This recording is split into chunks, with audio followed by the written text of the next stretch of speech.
Welcome back to another episode of the Healing Chamber Podcast. This is Layla, and today we are discussing the book The 48 Laws of Power by Robert Greene.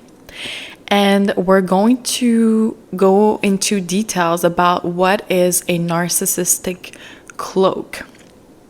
So I'm going to start this episode very quickly with a little backstory. So I've personally have experienced a lot of narcissistic abuse. I would say 20 plus years of narcissistic abuse because I was not educated on a lot of topics. I was not educated on narcissism. I didn't know what it was. I had a parent, a single mother who was a narcissistic mother, and I was also uneducated about my power and how to deal with narcissistic people. So I've experienced narcissistic abuse through many different dynamics. So like I said, at first in my childhood, and then it was in corporate America, which was super fun. And then I've also experienced it within relationships. And of course, most of the times I was almost unalived. It went through such extremes. And unfortunately, I was never helped. I had to find a way to save myself. I reached out to so many people when I was going through this, charities, police, social workers, attorneys, and no one helped me. All right. So I went through the deep hole of narcissistic abuse. And of course, obviously, if I'm making this episode now, I've obviously overcame it for some reason. Mother Earth was like, let's just let this one live. And of course, I'm using my experience and my knowledge to help others get out of this hellish experience, all right? And it's very horrible to experience, especially when a lot of people dismiss what you go through and they still force you to interact with your abusers because they also don't understand how narcissistic people operate. It's a very horrible place to be in, and I would never wish that upon anybody. No one deserves to be treated like this. Honestly, it's horrible. And it's a cycle. A lot of narcissistic people were narcissistically abused. They were also, they also experienced something called a soul fracture. And this is why entities can go through them and control them so easily, because there is a soul fracture. All right. So let's get into the book, The 48 Laws of Power, because this book is a narcissistic playbook. This is how I call it. And I'm going to say a little disclaimer. When I got this book at first, a few years ago, I was physically repulsed by the book. Like, it just reminded me of everything that I've gone through. And I don't know, it was so traumatic. Of course, when I got the book, I didn't understand that the reason why he made that book was actually to recognize when you're being manipulated and recognize when you're being used.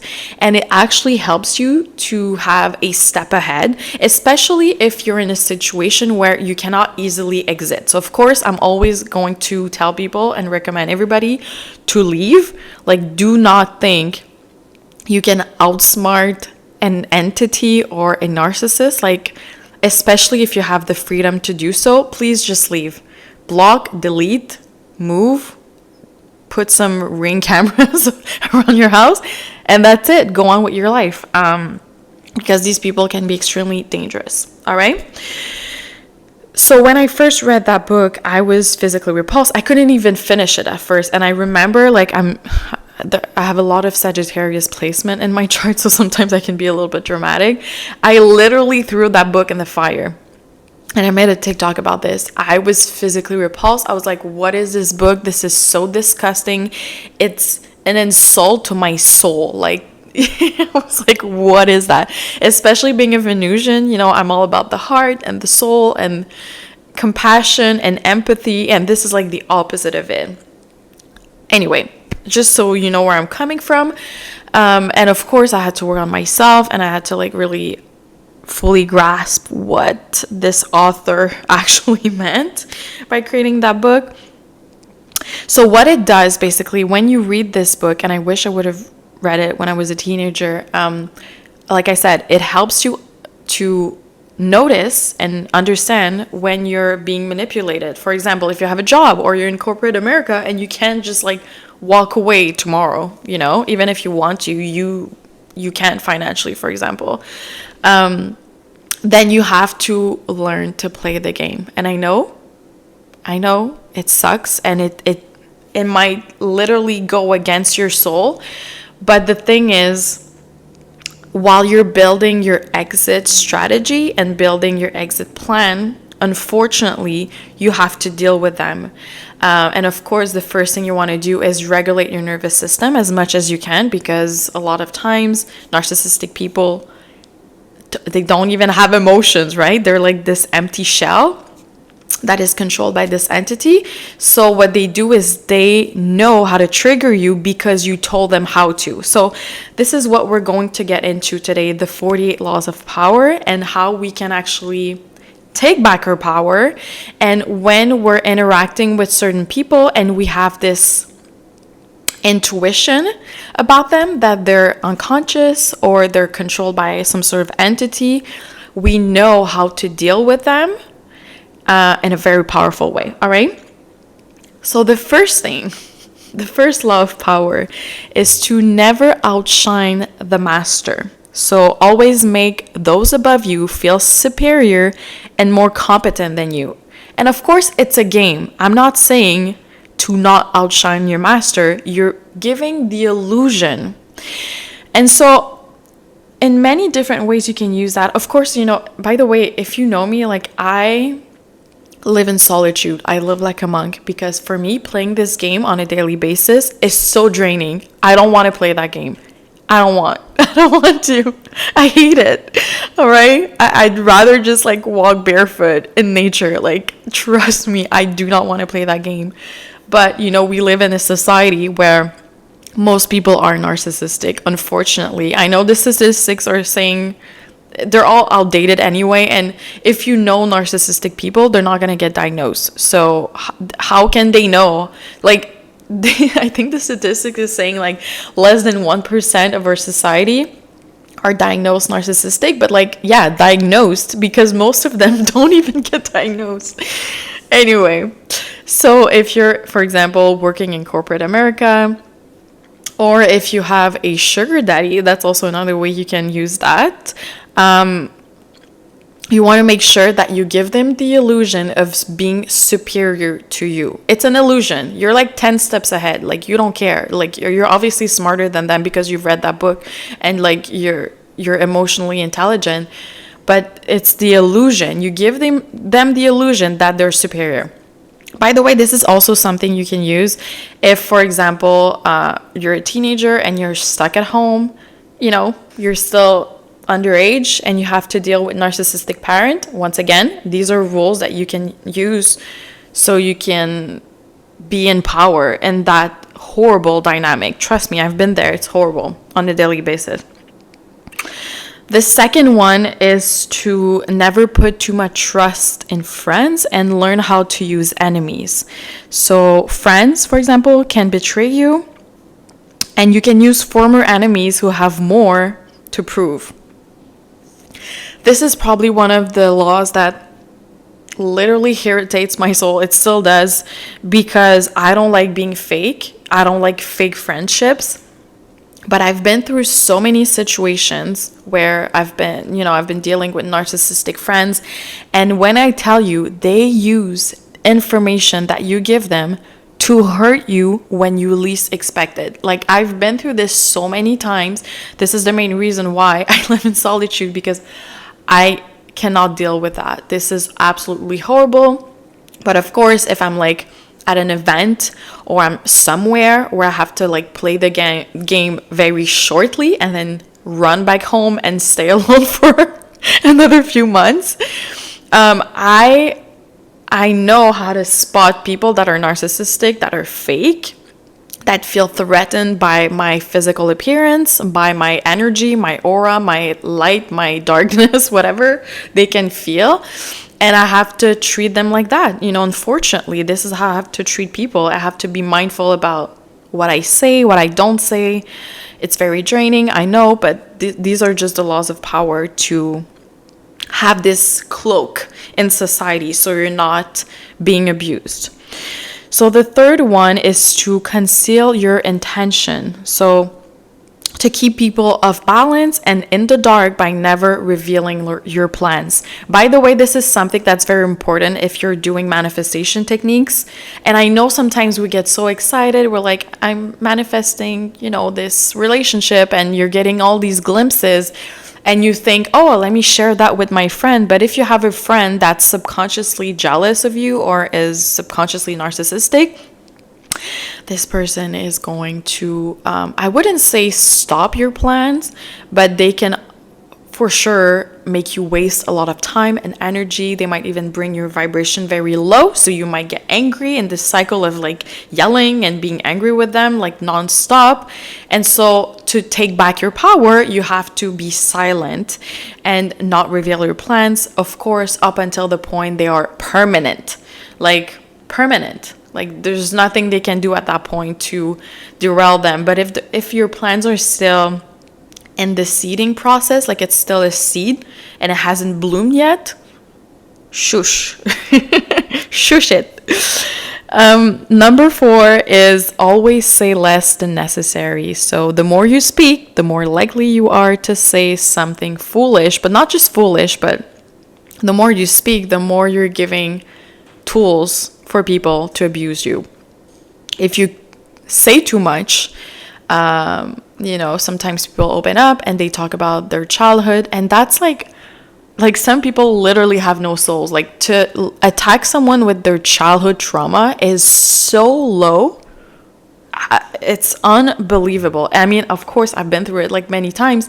Like, even when I was unconscious, even when I was very spiritually broken, I've never attacked another person. I've never attacked another human. And if I did insulted them, I would just insult them personally. You know what I'm saying? I never brought their childhood trauma, any trauma. I've never done that. It's so freaking low. It's like entities do that. They're ruthless, right? So the less you say, especially for example, if you're if you have sugar daddies, you don't want to give them, you don't want to tell them your real life story, because at some point, if their ego gets hurt so easily. For men, some men, if you don't answer their text right away, some men have this abandonment wound and they might get triggered randomly. Obviously you're not gonna answer right away all the time, and then some men use your the things you've said to them, or if you've told them that you have an abusive ex, they're gonna literally mimic your ex's behavior to hurt you. This is how weak a lot of men are, so unfortunately we have to read books like that to protect ourselves. Another law is, so much depends on reputation, so guard it with your life. So protect your reputation at all costs. It forms the cornerstone of power. So this is why, actually, a lot of narcissistic people, when they cannot control you anymore, right? Because you've left, you left, for example, you got a divorce, they will control your reputation. They will control your reputation by lying. We all know that. They're going to do something called I don't remember the name. Like a campaign, not a lying campaign. For some reason, I don't have the word right now. But yeah, they're going to bring down your reputation. And of course, what you want to do, especially if there's proof of that, you want to sue them for defamation, because, You can't just let your reputation go down the drain because of them. And of course, by holding your frequency, you can also prove people just by your action that you're not this like crazy person that they've been telling everybody that you are. The other one, court attention at all costs. So stand out, attract attention, and never let yourself get lost in the crowd. This is, by the way, a concept that I've learned through alchemy. Because here's the thing. Good and bad attention, like for example with celebrities, brings them money. Why? Because they know how to use... Just give me a second. My cat is being loud. Because they know how to use alchemy, what they do is whatever type of attention they're getting, attention is energy. So what they do is they alchemize that energy, they alchemize that attention into whatever they want. So this is why there's this saying, you know, good or bad, but at least talk about me. That's not the exact quote, but you know what I'm saying? That basically good and bad attention is attention. It's power, actually. It's energy. You're harvesting energy. This is why people with really large social media followings that have a lot of eyes on them, they have a lot of power if they know how to use it, obviously. Because some people don't know about alchemy, and yeah, it just creates a lot of chaos in their life. So the other law is to get others to do the work for you, but always take the credit. So use the skills and effort of others to further your own goals. And by the way, for some reason this really irritates me to even read about it, because it just reminds me in corporate America how people would do that. They would use my work and then take all the praise. But this is what they were doing basically, and this is why I'm also not working for anybody, because I cannot deal with this, and I cannot even do it to someone. I can't. This is of course, take some and leave some, but for me, this one, I cannot take or steal the work of other people and then say it's me and then lie. But that's one way for corporations, by the way, to have power, is by doing that. They use the skills and efforts of others, treating them like shit, paying them like shit, and then using it for their own personal goals. This is why I strongly encourage anyone to have their own business, so you don't have to deal with that shit. But this is one way that you can be manipulated into feeling powerless. The other one is very important. Make other people come to you. And it says, use bait if necessary. So when you force others to act, you control the situation. So, for example, this is one of the things I've been telling people. If you want to get a sugar daddy, for example, providers, it's really simple. You just have to show up in these upscale locations, and you have to dress. Usually pink is a color that feels very innocent. People, a lot of men don't feel threatened for some reason when you wear pink. It just shows you the Venusian aspect of you. Red is more connected to Lilith, but also it's very attractive. It's very passionate. It's very fiery. So this is one of the ways you can use this law of power. But again, women should never initiate. As soon as a woman has to force, control, or initiate, she's in her wounded masculine energy, and it's very repelling at some point, or she's going to attract the opposite energy, which is the wounded feminine men, which is the type of men you don't want to deal with ever. So the other law is win through your actions, never through argument. So demonstrate your point rather than arguing it. Results are more powerful. This is really good, by the way, if you're a woman and you're dealing with men in general, for example, at your job, in a relationship, even with children in some way, of course. Let me just mark my words. So arguing with people is very low vibrational, and you're just wasting energy. If you're arguing, especially a man with a woman, if you're arguing with your husband constantly, he just sees you as this nagging bitch, and he's not even hearing your point. But For a lot of men, unfortunately, they listen when you get silent. When you get silent and you take back your power and you retreat and you just focus on yourself and you focus on your beauty routine, this is when they come to you for some reason. Don't ask me why. I don't know. It's just one of the laws of power. The other one is called infection. So it says, avoid the unhappy and unlucky. Avoid those who bring negativity as they bring you down. And this one is like a tough pill to swallow because I used to be that unhappy, unlucky, negative person at some point in my life, not my whole life, but at some point. And I understand now how repelling that was for a lot of people.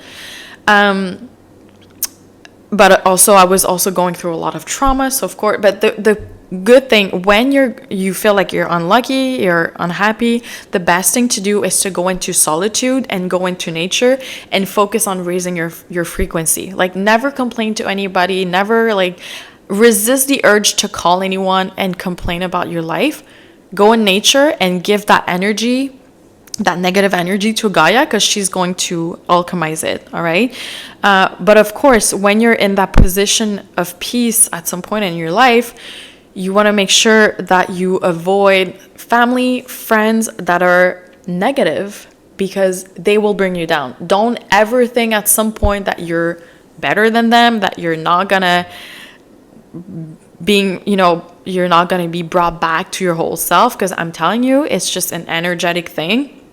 The more you spend time with people that are negative, the more you're going to vibrate at their frequency. So of course, you can go to like family gatherings like once in a while. It's not going to affect you. But like on a daily basis, you want to make sure that you're either in solitude or in these like really high frequency luxury neighborhoods. And of course, it depends, but you have to feel good, basically, because it is infectious. So the other law is learn how to keep people dependent on you. So create a need in others for your services and ensure they rely on you. Again, this is one that I don't agree with in terms of like me doing it. But this is how corporations keep people loyal or dependent on their products. What I don't like is that word dependent. Like, for example, even with the Hathor Mystery School, my goals since the beginning have been the opposite. I've been showing people how to do things themselves. I've been showing people, like, I don't heal people. I show people how to heal themselves. It's self-healing teachings. Like, you heal yourself, but I'm just showing you how you can heal yourself, and how you can become powerful. So you don't need me anymore. And this is why I also have the affiliate program, because that's the highest level. It's like, once you've achieved everything you want, then we become collaborators. I like to collaborate with people. I don't like when people are dependent on me. But again, this is how you can see if someone is being manipulative with you or trying to use your power.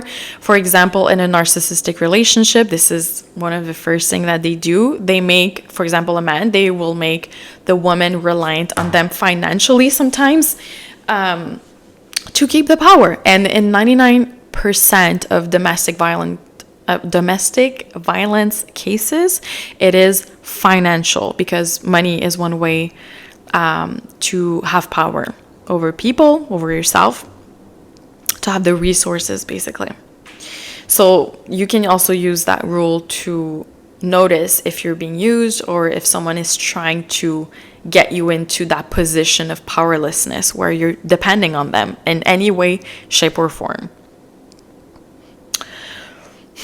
The other one, use selective honesty and generosity to disarm your victim. A single honest gesture can hide dozens of dishonest ones. Once again, this is something that I would say I usually do that when I'm dealing with narcissistic people. Like, I've screened them and I'm like, this is a narcissistic man, and there's a lot of them. So this is what I do. I use selective honesty, and I only share parts of my life story, or sometimes I create one, so they cannot harm me. ever, because whatever they're trying to use against me is not even real. And it sucks. It really sucks that we have to do things like that. But this also applies if you work at a job, and I'm sure, some people had to learn the hard way to not give personal information to your coworkers, because your coworkers are not your friends. A lot of times they're in competition with you because they might be narcissistic. They don't want to lose their job. They feel like you have more power over them because you're more, I don't know. They might feel threatened by your skills, by your beauty, by anything, by your intelligence, and so they will use that. So of course, this is how you can use selective honesty, which is so draining.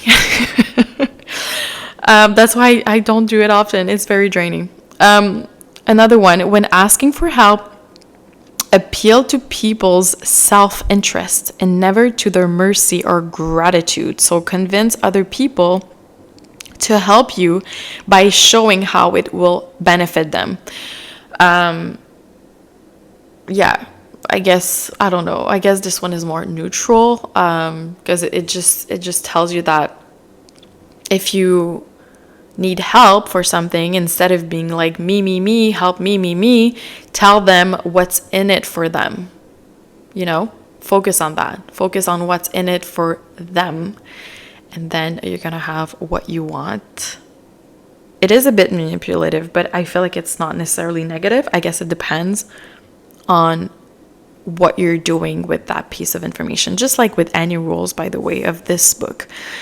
The other one is pose as a friend and work as a spy. So gain information by acting friendly and getting others to open up to you. Once again, I wouldn't recommend doing that. It's just, unless you're being forced to, you're like in corporate America and whatever. But I feel like it's so low to like have people open up to you and give you like personal information just to like use that as a weapon against them. But again, it comes back to this other rule where I told you some people pretend to be your friend. There's also this type of entity that is called, what's the name? It's a monitoring spirit. A monitoring spirit, it actually works through narcissistic people a lot because it's easy to control them because of their soul, the way their soul is, because they have this soul fracture. So a lot of these monitoring spirit are going to pretend that they're your friend. They're going to, that happened to me so many times. It doesn't anymore because I don't even answer to most people. But yeah, a lot of people are going to ask you things that are like, what's up? Hey, I haven't talked to you in a while, and they're going to ask you questions, and that's it. They're going to disappear. You're not even going to finish your sentence, and they're not even going to answer. It's like, why do you even bother like asking me how I'm doing if you're not going to answer? But that's it. That's what a monitoring spirit does. It just monitors you. It wants to see what you're doing. It's acting like a spy, and then of course it likes to gain information to then gossip about you and use it and twist it and use it to your against you, basically. The other law of power is called crush your enemy totally, defeat your enemies so completely that they cannot recover and pose future threats. Once again, this one can be used in many different ways. You can notice if someone is doing that to you, because that's what a lot of narcissistic people do. They try to absolutely destroy you. If you have children, if you have a career, they will, like, especially if you're getting a divorce to like a narcissistic man, he will use his resources and power to destroy you. And the court will help him, because the court is not built in a way that protects women and children or emotions or soul, or it doesn't. It works with money, which is why when you have an exit plan, you need a lot of resources and money and your sense of power. But of course, the other way around you can use that is if you're dealing with someone who is a pedophile, for example. Of course, you want to crush that man to the ground up until this man is like dust. All right, there are times when we're in a spiritual warfare and we have to be on either side, but at least we have to be mindful that when we're dealing with narcissistic people and their ego gets hurt, they see it as an attack. So they will attack you first. And this is something I wish I would have learned a long time ago. But it's okay. I'm still alive. Thank God. Thank Goddess. And I've been able to, I guess, step into my power and like understand how to reverse situations. The other law is to use your absence to increase respect and honor. So by creating value through scarcity, by withdrawing occasionally. I would not recommend doing that with children. It's very abusive. It's like it's the silent treatment. This is what narcissistic people do. You can only do the silent treatment to narcissistic people. That's it. Those are the only people I recommend doing it to. Don't do it to any other people because it literally destroys people. But of course, narcissistic people feed off energy. So you don't want to give them your emotions. You don't want to give your energy. So the more you increase your absence, the more respect they're going to have for you subconsciously. All right. So the other one is keep others in... Wow, I'm having trouble like even reading that. It's so bad. Keep others in suspended terror. Cultivate an air of unpredictability. Make your actions unpredictable to create an air of mystery and fear. I would not again recommend doing that, but if someone is doing that to you, or if you're in a work environment where you have a manager or a boss doing that, just know you're dealing with a narcissist. I've been through that. It's absolutely horrible. I feel like this is also what society does with like the news, to have people, or like the majority, in terror, in suspended terror. So it's like you're kind of like at peace, but you don't know when the next attack is going to happen. So you're walking on eggshells. And this is what narcissistic people do as well when they're in a relationship. Once again, absolutely horrible to deal with that. But if someone is doing that, they're being narcissistic.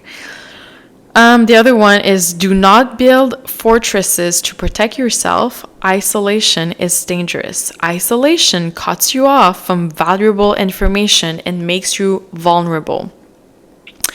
So this is something that I've talked about a bit earlier. I live in solitude, right? Because I cannot play that narcissistic game like for that long. Like I cannot interact with humans. It just disturbs my peace. I don't like it. So I do it sometimes because I have to leave the house, but it's also to gain information. And a lot of times when I've been telling you guys, not the people that know me, that I have, sugar daddies and providers, it's not, at this point, it's not even financial. I don't need them. But first of all, they help me stay in my feminine energy a lot because I don't have to like use my brain most of the times because they're doing all the hard work. And also I'm using them to gain a lot of information. All of my providers have a profession, a career, where they've been established for like 20 to 30 years. And this is what they all have in common. They all know a lot. They have a lot of information. They also have information most of the time that is not even accessible to the masses just yet. Sometimes they're like 5 to like 10 years ahead because, it's their own field. So they just know about it. And so, this is one way to gain valuable information. If you're always cut off from society and you don't even like watches YouTube video, like if you don't even watch YouTube videos and gain some like teachings and knowledge and wisdom, you're not going to evolve, you're not going to grow. And so this is why you have to find your own personal balance. I'm not telling you to get like a sugar daddy to get like information, but this is just one way that I do it, and this is a way that women can also do it as well. especially if they're dealing with a narcissistic ex. You know, they want to make sure that they're not sharing this information to people, to men. And, you know, having a sugar daddy that is an attorney, a lawyer, a police officer, you know, someone that is connected to that field is one way to gain access to the information without being fully direct and be like, I'm going through that right now. You know, there are ways you can make sure that you're getting all the answers. You can be like, oh, I have this friend. You can create a fake friend that is going through abuse. And then, of course, you're going to use that person to get insights and hacks and loopholes to win your case. Another law of power is to know who you're dealing with and do not offend the wrong person. Assess others' strength and weaknesses to avoid making powerful enemies, right? This is why I always like one of these laws, you know, I recommend not talking too much about yourself, because when you let other people talk, then you know who you're dealing with. Then you let this person tell you who they are. Because of course, and it's not even like a fear-mongering thing. It's just like some people in our society have a lot of power. Some people in our society have connections within the FBI, within the police, and if they want to make you disappear, they can, and they're not going to have consequences, you know? A lot of people are being like, oh, Diddy, yeah, but there's a lot of Diddies. P. Diddy? Yeah, there's a lot of them in this world. And you don't want to have enemies like people that are like him, you know, because he has friends. You don't want to have enemies like them, because they will make you disappear. And no, they can erase your existence from this planet. So at least if you're being mindful about what you share and you observe and you learn, at least you know who you're dealing with. So the other law of power is to not commit to anyone and to stay independent to maintain power and flexibility. So again, this is something that I recommend, for example, when it comes to work. So to have your own business, especially with social media now, with the internet, like anyone can have an online business. Not everyone can succeed at it, but everyone can have one. And it gives you that freedom. Like you don't have anyone telling you at what time you can leave for lunch, or if you can leave for lunch, or if you can go on a vacation, or when you wake up. Like that's so much power. Like a lot of people don't realize how much power someone has when you work for them. You can't even tell your truth. You cannot. You can't. And the cool thing about having a business is when you tell your truth, you attract your soul clients. So, I mean, go figure. So yeah, do not commit to anyone. The other one is play a sucker to catch a sucker. So seem dumber than your mark. So feign ignorance to disarm and deceive your opponent. So once again, this is something you can do if you're stuck in corporate America for now and you're working on your exit strategy, or just in general, if you have a job, if you have a sugar daddy as well, you want to play dumb. You really want to play dumb, and you want to give them the illusion of being superior to you. So then it just puts their guard down because they think you're stupid. Obviously, you don't want to play too stupid. Like, you don't want to be like too slow, but just dumb. Just like, and laugh and smile a lot. And it just, some people are like, oh, this person is so nice, but she's really dumb. When people talk about people like that, this is what you want people to say about you. Oh, she's so sweet, but she's not all there. And because of that, this is how people are completely disarmed, basically. The other one is to use the surrender tactic. So transform weakness into power. So when you are weaker, surrender can give you time to regroup and turn the tables. And that's a hard one. This one I had to learn it the hard way when I was going through my court case for custody. I had to temporarily surrender and give my ex the illusion of power. So, and this is something that I just learned from like reading all these books and learning about the law and having a sugar daddy that's an attorney who doesn't know what I've been through. And so what I learned is that the way the case was going, I had to like surrender, and then I had to open a new case for defamation. So that's just like a specific example with my situation.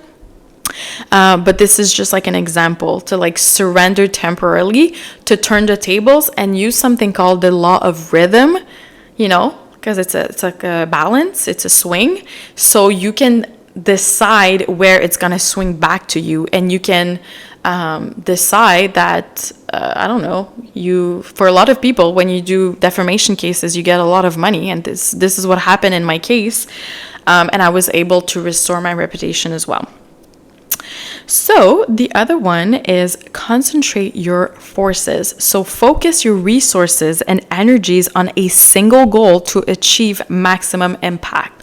This one I had to learn the hard way by having too many projects and ideas going on at the same time.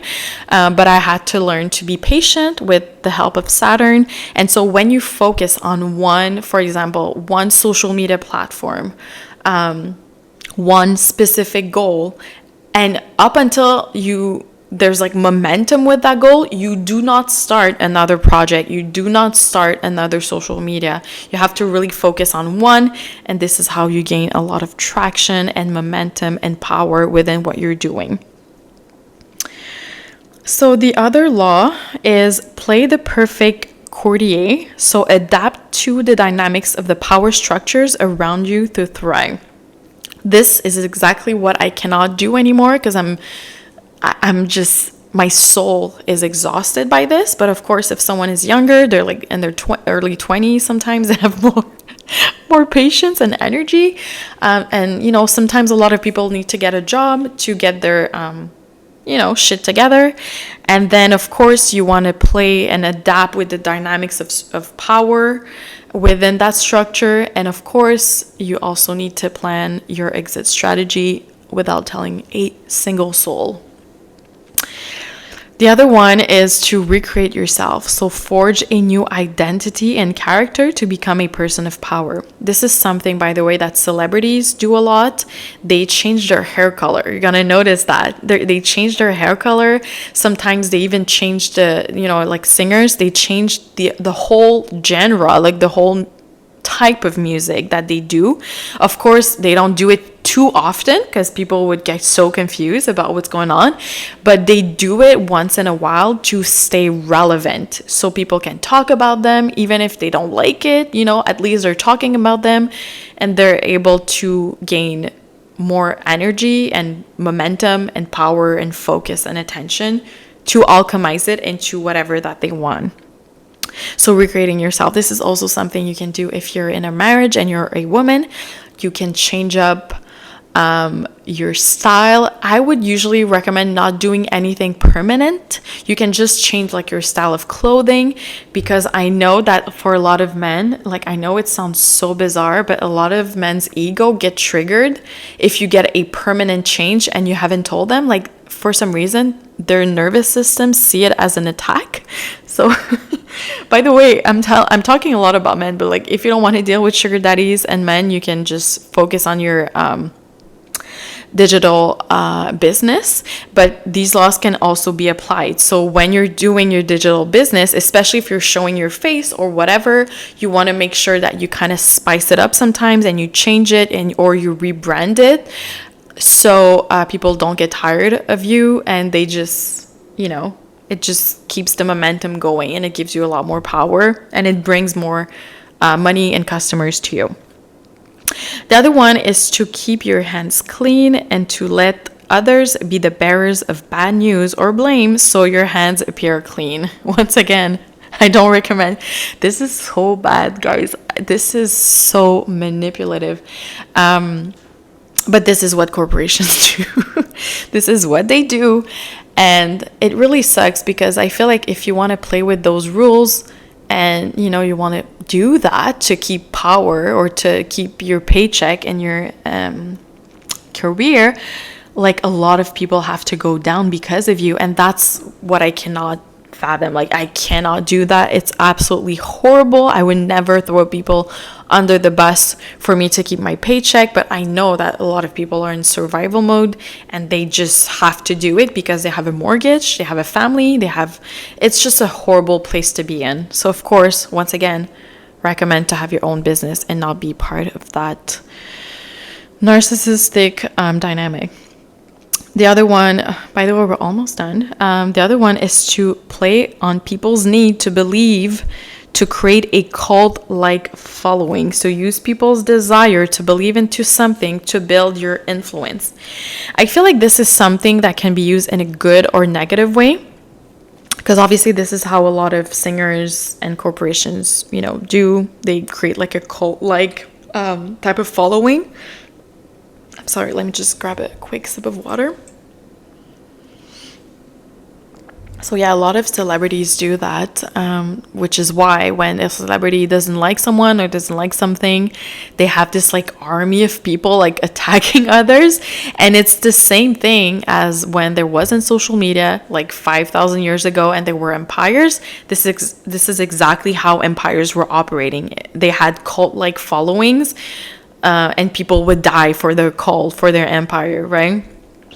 But I feel like you can create I don't like the word cult for some reason, but yeah, you can create an army or a group of people that are actually powerful. I don't know why, you know what I'm saying? Like, it can be used in a good or bad way, just like anything. All right, and the last one, because obviously there's a bit more, but let's just focus on oh wait, this is 28, there's 48. Oh my god, you guys, it's like 46 minutes. Okay, let me just do all of them, so it's just gonna be in one episode. All right, so the 28 law of power is to enter action with boldness. So approach situations with confidence and decisiveness to achieve success, which is kind of the basic, right? If you're doing a manifestation ritual or technique and you don't even believe in yourself and you're not confident that it's going to work, you don't have that like deep belief in yourself or that self-concept identity that you're a confident person and you can achieve success, then of course people are going to be, one, either repelled by you, or they're going to mirror that. They're going to mirror that undecisiveness and be like, no thanks. They're going to be able to feel that energy. So boldness. The other law is to plan all the way to the end. So think through your actions to their conclusion to avoid pitfalls and achieve your goals. So this is also what I could recommend if, just in general, for like a business or with a sugar daddy or even a relationship, to have a list of like things and experiences and emotions you want to get out of that person or, situation. And it's actually going to create a quantum leap, which is one of the ways to manifest. So again, it can be used in a good or negative way, but you can use it in a good way by writing down, for example, your heart's desires. The other one is to make your accomplishments seem effortless. Conceal the hard work behind your success to make it seem natural and effortless.